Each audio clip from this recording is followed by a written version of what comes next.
ثم أنتم هؤلاء تقتلون أنفسكم وتخرجون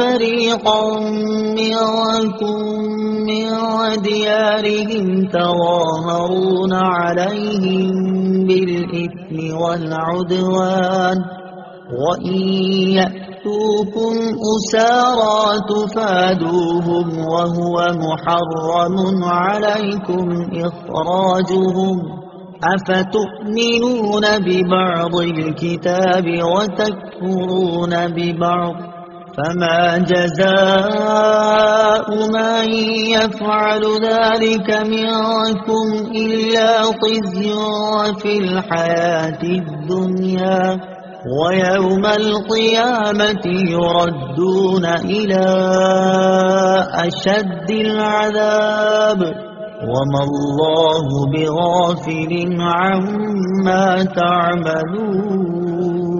ترجمہ: پھر یہ تم ہی ہو جو اپنے لوگوں کو قتل بھی کرنے لگے اور اپنے میں سے ایک گروہ کو ان کے وطن سے بھی نکالنے لگے.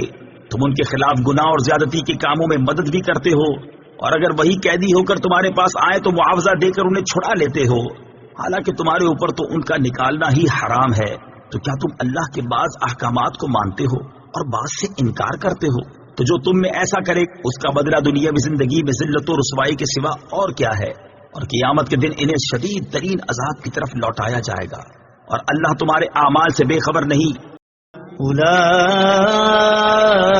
الذين اشتروا الحياة الدنيا بالآخرة فلا يخفف عنهم العذاب ولا هم ينصرون.